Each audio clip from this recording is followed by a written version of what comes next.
Have you ever been so angry you felt like you were going to explode? A rude comment? An annoying delay? Or someone's careless mistake? And just like that, your temper flares. What if I told you that anger is not an inevitable reaction?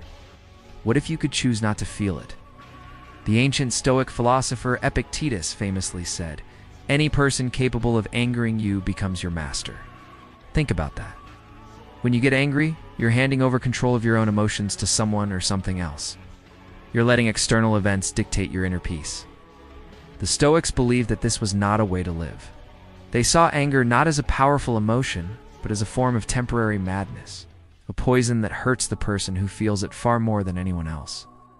Today, we're going to dive into the 4 root causes of anger, according to the Stoics, and discover their powerful, timeless strategies for reclaiming your emotional freedom.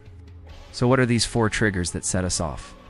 The first root cause is desire, specifically wanting something you can't have. You want the traffic to clear, but it's gridlocked. You want your team to win, but they lose. You want respect from someone who doesn't give it. When reality doesn't match our desires, we feel frustrated, and that frustration quickly turns to anger. We essentially get mad at reality itself for not bending to our will. It sounds a bit absurd when you put it that way, doesn't it? The Stoic approach is truly profound. Focus your desires only on what you can control. You can't control traffic, but you can choose how you respond to it. You can't force someone to respect you, but you can choose to act with dignity regardless.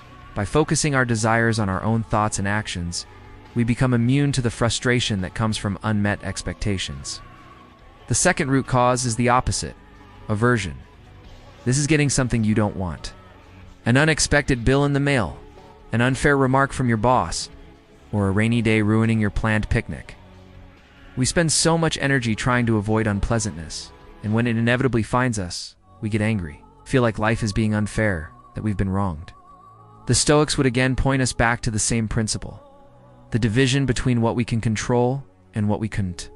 We can't control the weather or the opinions of others, but we can control how we interpret these events. Instead of seeing criticism as a personal attack, what if we saw it as potentially useful feedback, or simply as someone else's opinion, which has no real power over us? By accepting that bad things will happen and choosing not to label them as catastrophes, we remove their power to make us angry. Now for the third cause, and it's a big one, a mistaken sense of justice. We get angry when we believe an injustice has occurred.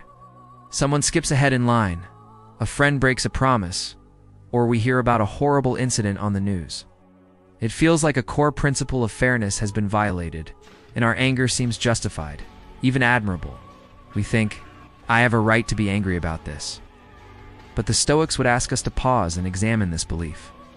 They argued that people don't do wrong things because they are evil, but because they are ignorant. They're mistaken about what is truly good. The person who cut in line might be desperately late for an emergency. The friend who betrayed you might be acting out of their own deep-seated fear or insecurity. This doesn't excuse their behavior, but it reframes it. Instead of seeing them as malicious villains, we see them as flawed, mistaken human beings, much like ourselves. Shifting from judgment to understanding eases anger and replaces it with a feeling closer to pity or patience. The fourth and final root cause is the belief that getting angry is useful. We think our anger will motivate us, protect us, or get us what we want. We believe that a fiery outburst will show people we're serious or scare them into compliance. The Roman Stoic Seneca wrote an entire essay called On Anger to dismantle this very idea. He argued that anger is a terrible tool. It's like using a sledgehammer for a delicate task. It clouds our judgment, makes us say and do things we regret, and damages our relationships. Calm, rational action is always more effective. Instead of yelling at a coworker who made a mistake, a calm conversation to find a solution works better. Instead of fuming in traffic, using that time to listen to a podcast or simply breathe is far more productive. The Stoics teach us to see anger for what it is, an ineffective, self-destructive impulse, not a source of strength. So let's bring it all together. The Stoic path to ending anger isn't about suppressing it or pretending it doesn't exist. It's about fundamentally re-engineering your thinking. It's about understanding that your anger comes from your judgments, not from external events. By adjusting your desires, accepting what you can't change, reframing your sense of justice, and realizing that anger is never the best tool for the job, you take back the key to your own mind, become your own master again. The next time you feel that familiar heat of anger rising, pause. Ask yourself, is this coming from a frustrated desire? Am I fighting against something I can't control? Am I judging someone out of ignorance? Do I mistakenly believe this anger will help me? In that brief pause lies your freedom. Thank you so much for joining me on this journey into Stoic wisdom. If you found this helpful in understanding your own emotions, please give this video a thumbs up and subscribe for more content on practical philosophy for modern life. I'd love to hear your thoughts in the comments below. Until next time, stay calm and stay wise.